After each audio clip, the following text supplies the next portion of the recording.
dan salam sejahtera. Saya wartawan Adam melaporkan untuk Parsa Channel.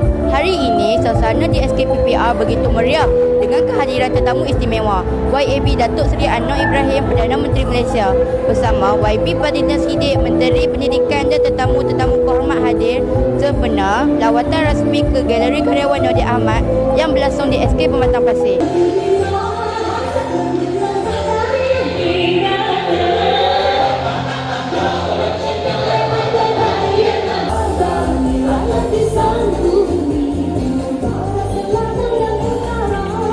Tibaan YAB Perdana Menteri disambut dengan penuh berkasih sayang.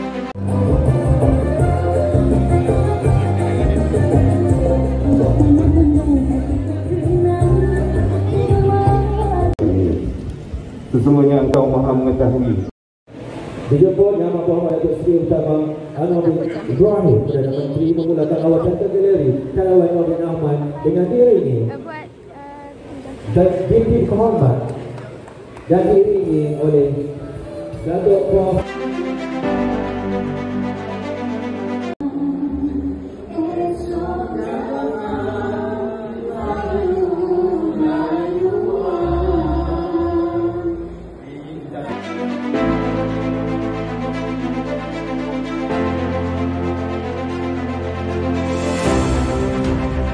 Lawatan ini memberi peluang kepada YAB Datuk Seri Anwar Ibrahim untuk meninjau hasil karya dan bahan pameran di Galeri Karyawan Nordin Ahmad yang menampilkan perjalanan seni tokoh legenda kelahiran Pulau Pinang ini.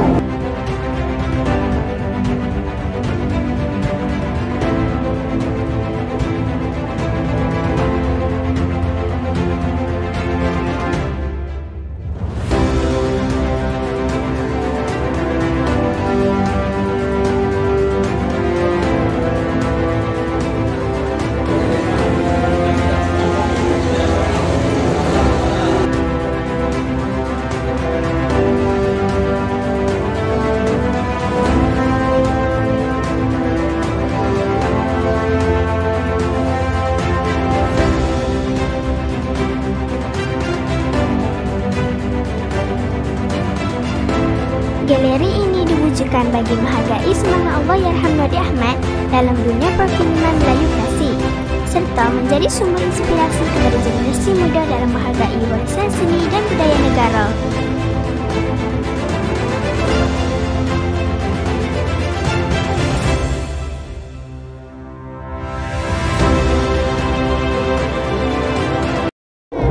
Dengan berakhirnya lawatan ini, jelas bahawa usaha memperkukuh nilai seni dan budaya dalam pendidikan terus menjadi keutamaan negara. Saya, Nur Aisyah Humaira, melaporkan dari Dewan Al-Farabi, SK Pematang Pasir untuk Parsa Channel. Sekian, terima kasih.